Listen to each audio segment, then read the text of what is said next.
Doctor N Jayaraj, ഞാൻ ഈ ധനാഭ്യർത്ഥനകളെ പിന്താങ്ങുകയാണ്. ഗതാഗത വകുപ്പിൻ്റെ ചർച്ച യഥാർത്ഥത്തിൽ വളരെ ദീർഘമായ യാത്രയാണെങ്കിൽ പോലും കയറിയാടിനെ ഡബിൾ ബിൽ അടിക്കുന്ന അവസ്ഥയാണ് എൻ്റേത്. കാരണം 5 മിനിറ്റ് ആകുള്ളൂ. അതുകൊണ്ട് അങ്ങനെ ഒരു അവസ്ഥയുണ്ട്. അതുകൊണ്ട് ഞാൻ വളരെ പെട്ടെന്ന് ഗതാഗത വകുപ്പിലേക്ക് കടക്കുകയാണ്. സർ, കേരളത്തിൻ്റെ പൊതുഗതാഗതത്തിൻ്റെ ഒരു മുഖമാണ് സത്യത്തിൽ നമ്മുടെ KSRTC. ഏറെ പരിഭവങ്ങളും പരാതികളും ഒക്കെ തന്നെ കാലങ്ങളായി ഏറ്റുവാങ്ങുമ്പോഴും ഈ KSRTCയെ കണ്ടാൽ ഉള്ളിലൊരു ഇഷ്ടം സ്വാഭാവികമായി തന്നെ സാധാരണ മലയാളിക്ക് തോന്നാറുണ്ട്. മറ്റേത് വാഹനം പോയാലും KSRTC കണ്ടാൽ അതിൽ കയറാനുള്ളൊരാഗ്രഹം, അത് മലയാളിയുടെ ഒരു പക്ഷേ KSRTCയോടുള്ള ഒരു വലിയ സ്നേഹത്തിൻ്റെ ഭാഗമാണെന്ന് ഞാൻ കരുതുകയാണ്. അതുകൊണ്ടാണ് ഒരുപാട് പ്രതിസന്ധി ഉണ്ടായിട്ടും അതങ്ങനെ തന്നെ നിലനിർത്തി പോകുന്നത്. അടൂർ ഭാസിയുടെ ഒരു പഴയ ചിത്രമുണ്ട്, എൻ്റെ ഓർമ്മ ശരിയാണെങ്കിൽ സ്ഥാനാർത്ഥി സാറാണ്. തള്ളു തള്ളു തള്ളു തള്ളി തല്ലിപ്പൊളി വണ്ടി എന്ന് പറയുന്നൊരു പഴയ പാട്ട് ഞാൻ കേട്ടതായിട്ട് ഓർക്കുകയാണ്. അങ്ങനെയുള്ളൊരു പാട്ടിൻ്റെ കാലം കഴിഞ്ഞു സത്യത്തിൽ. ഇപ്പോൾ ഈ ഗണേഷ് കുമാറിൻ്റെ സിനിമയുടെ കാലഘട്ടമാണ്. അപ്പോൾ അദ്ദേഹത്തിൻ്റെ ഏറ്റവും പുതിയ ചിത്രം ഗഗനചാരിയാണ്. ഗഗനചാരി 2043 പോകുന്ന ഒരു അനുഭവത്തിൻ്റെ വെളിച്ചത്തിൽ ഉള്ള ഒരു കഥയുടെ പശ്ചാത്തലമാണ്. അപ്പം കാലത്തിന് മുൻപേ സഞ്ചരിക്കാൻ KSRTCയെ പ്രാപ്തമാക്കുന്ന കാര്യത്തിൽ അദ്ദേഹത്തിൻ്റെ നല്ലൊരു ഇടപെടൽ തീർച്ചയായിട്ടും ഉണ്ടാകുന്നു എന്ന് പറയാൻ ആഗ്രഹിക്കുകയാണ്. അപ്പോൾ ആ ഒരു യാത്രാനുഭവങ്ങളിൽ മുഖച്ഛായയിലുണ്ടായ മാറ്റങ്ങൾ, അതോടൊപ്പം തന്നെ KSRTCയിലെ ജനങ്ങളെ കൂടുതൽ അടുപ്പിക്കാനുള്ള ശ്രമങ്ങളെല്ലാം നടന്നുകൊണ്ടിരിക്കുകയാണ്. വളരെയേറെ അതിൻ്റെ ഗുണഫലമായിട്ടുള്ള കാര്യങ്ങൾ കാണാനും കഴിയുന്നുണ്ട്. സത്യത്തിൽ KSRTCയുടെ വലിയൊരു നഷ്ടത്തെക്കുറിച്ച് പറയുമ്പോഴും കേരളത്തിലെ ഏറ്റവും വലിയ സമ്പന്നനായ പൊതുമേഖലയാണ് KSRTC. കോടിക്കണക്കിന് രൂപയുടെ ആസ്തിയാണ് കേരളത്തിലെ വിവിധ കേന്ദ്രങ്ങളിൽ KSRTCക്കുള്ളത്. അതെ, സമ്പന്നനായ യാചകനെന്ന് വേണമെങ്കിൽ പറയാം. കാരണം വെച്ചാൽ ആ ഒരവസ്ഥയാണ്. പക്ഷേ അതെ, പഴയ ചില നായർ തറവാടുകളുടെ അവസ്ഥയാണ് പലപ്പോഴും എന്ന് പറയാറുണ്ട്. തെറ്റിദ്ധരിക്കണ്ട, ഞാൻ പറഞ്ഞതേ ഉള്ളൂ. സർ, ദീർഘകാലമായ പദ്ധതികൾ ആവിഷ്കരിച്ചുകൊണ്ട് KSRTCയുടെ നഷ്ടം നികത്താൻ കഴിയുന്ന സമീപകാലത്ത് ഒട്ടേറെ പദ്ധതികൾ സത്യത്തിൽ അതിനെല്ലാം ജനങ്ങളുടെ വലിയ പിന്തുണയുണ്ട്. ഇപ്പോൾ യാത്രാ ഫ്യൂവൽസ്, എൻ്റെ നിയോജകമണ്ഡലത്തിൽ യാത്രാ ഫ്യൂവൽസ് ഉണ്ട്. കോട്ടയം ജില്ലയിൽ ഏറ്റവും കൂടുതൽ വരുമാനം കിട്ടുന്നത് അവിടെ നിന്നാണ്. 1200 കോടി രൂപയാണ് യാത്രാ ഫ്യൂവൽസിൽ നിന്ന് മാത്രം KSRTC കിട്ടിയത്.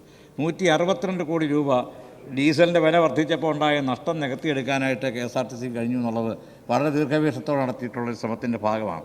എൻ്റെ വലതുവശത്തിരിക്കുന്ന ആദരണീയനായ മുൻ മന്ത്രി അദ്ദേഹമാണ് സത്യത്തിൽ പൊൻകുന്നത്ത് ഫ്യൂവൽ അനുവദിച്ചതെന്ന് ഞാൻ സന്ദർഭത്തിൽ സന്തോഷപൂർവ്വം ഓർക്കുകൂടി ചെയ്യുകയാണ്.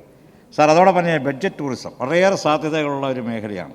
അതും വളരെ നന്നായിട്ട് പോകുന്നുണ്ട്. ഇപ്പോൾ ഇവിടെ പറഞ്ഞു സ്വിഫ്റ്റ്, ഗ്രാമവണ്ടി, അങ്ങനെ അതോടൊപ്പം തന്നെയാണ് ചിലവ് കുറയ്ക്കാനുള്ള ലോക്കൽ പർച്ചേസ് ഉൾപ്പെടെയുള്ള കാര്യങ്ങൾ, ഡിജിറ്റൽ ബോർഡുകൾ, ക്യാഷ്ലെസ് ഓപ്പറേഷനെക്കുറിച്ചുൾപ്പെടെ രാവിലെ മന്ത്രി ഇവിടെ സൂചിപ്പിക്കുകയുണ്ടായി. അപ്പോൾ പുതിയ മുഖത്തോടുകൂടി KSRTCയുടെ മാറ്റങ്ങൾ ഉണ്ടാകുകയാണ്. സത്യത്തിൽ ഇതിനകത്ത് ഏറ്റവും പ്രധാനപ്പെട്ട ഒരു കാര്യം ഈ സ്പെയർ പാർട്സ് വാങ്ങുന്ന സംവിധാനമുണ്ട്.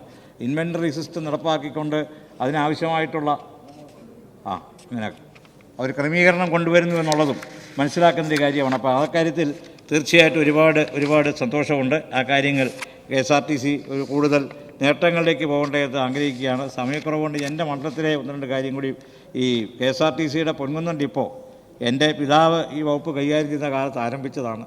അപ്പോൾ വളരെ നല്ല നിലയിൽ അവിടെ 36 സർവീസുകൾ ഓപ്പറേറ്റ് ചെയ്യുന്നുണ്ട്. അതോടൊപ്പം തന്നെ അവിടുത്തെ ഏറ്റവും പ്രധാനപ്പെട്ട ഒരു വിഷയം 2 പുതിയ സർവീസുകളാണ്. പൊൻകുന്നം പാലക്കാട് ജനം ആവശ്യപ്പെടുന്നതാണ്. പൊൻകുന്നം തിരുവനന്തപുരം 2 സർവീസുകൾ. കാരണം പുതിയ റോഡ് നിർമ്മിച്ചപ്പോൾ KSTP റോഡുകൾ പത്തനാപുരം വഴി കടന്നു പോകുന്ന പുനലൂർ മൂവാറ്റുപുഴ പാതയിൽ പുതിയ സർവീസുകൾ ആരംഭിച്ചാൽ ഒരുപാട് സാധ്യതയുണ്ട് എന്നുള്ളതാണ് മനസ്സിലാക്കാൻ കഴിയുന്നത്.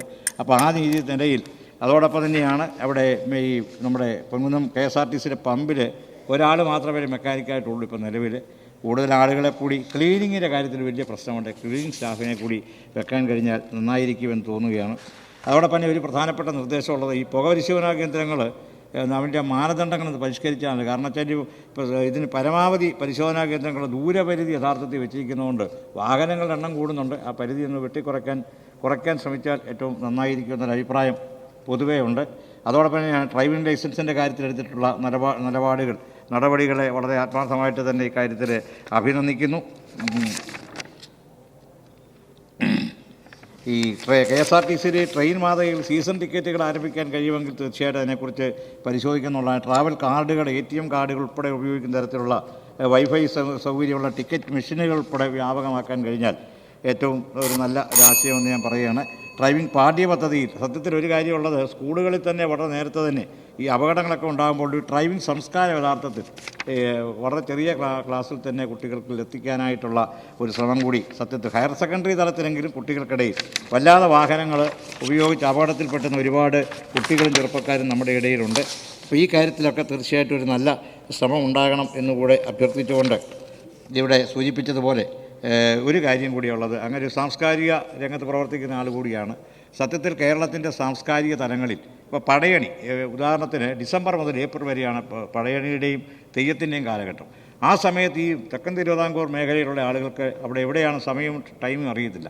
സ്പെഷ്യൽ വാഹനങ്ങൾ യഥാർത്ഥത്തിൽ KSRTC പടയണി കാണാനും അതോടൊപ്പം തന്നെ പടയണി നമ്മുടെ നാടിൻ്റെയാണ്, ഞങ്ങളുടെ നാടിൻ്റെയാണ്, തെയ്യം ഉൾപ്പെടെയുള്ള സാംസ്കാരിക പ്രവർത്തനങ്ങളെ കാണാനായിട്ടുള്ളൊരു സംവിധാനം രൂപപ്പെടുത്തിയാൽ അതൊരു കൾച്ചറൽ എക്സ്ചേഞ്ചിൻ്റെ സാധ്യത കൂടി സത്യത്തിൽ കേരളത്തിലെ നമ്മുടെ പൊതുഗതാഗത രംഗത്ത് ഉണ്ടാക്കിയെടുക്കാൻ കഴിയും. ആ കാര്യത്തിലുള്ള ശ്രമങ്ങൾ കൂടി ഉണ്ടാകണം എന്നുകൂടി അഭ്യർത്ഥിച്ചുകൊണ്ട് ഗതാഗത വകുപ്പ് മന്ത്രി എന്ന നിലയിൽ ഈ മേഖലയെ പുഷ്ടിപ്പെടുത്താനുള്ള എല്ലാ പ്രവർത്തനങ്ങൾക്കും ആത്മാർത്ഥമായ പിന്തുണ ഒരിക്കൽ കൂടി അറിയിച്ചുകൊണ്ട് ഞാൻ ഈ അഭ്യർത്ഥനയെ പിന്താങ്ങുന്നു. സാർ, ഒറ്റ കാര്യം കൂടി സാർ, ഇതിനകത്ത് ഫിഷിംഗ് എന്ന് പറയുന്ന ഫിഷറീസ് എന്ന് പറയുന്നൊരു വകുപ്പുണ്ട്, അദ്ദേഹം ഇല്ല ഇവിടെ. ഞാൻ ഡിക്ഷണറി നോക്കിയപ്പം ഫിഷറീസ് എന്ന് പറഞ്ഞാൽ മത്സ്യബന്ധനം എന്നാണ് മലയാളത്തിൽ ഈ നോട്ടീസിലെല്ലാം അടിച്ചിരിക്കുന്നത്. അപ്പം ഫിഷറീസ് എന്ന് പറയുന്നതിൻ്റെ മലയാളമല്ല മത്സ്യബന്ധനം, അത് ഫിഷിംഗ് എന്നാണ് ഞാൻ മനസ്സിലാക്കുന്നത്. സത്യത്തിൽ ഇത് കാലങ്ങളായി കുമാരനാശാൻ പറഞ്ഞ പോലെ ഇന്നലെ ചെയ്ത ഒരബദ്ധം ലോകർക്ക് ഇന്നലെ ആചാരമാകാമെന്ന് പറഞ്ഞ അവസ്ഥയാണ്.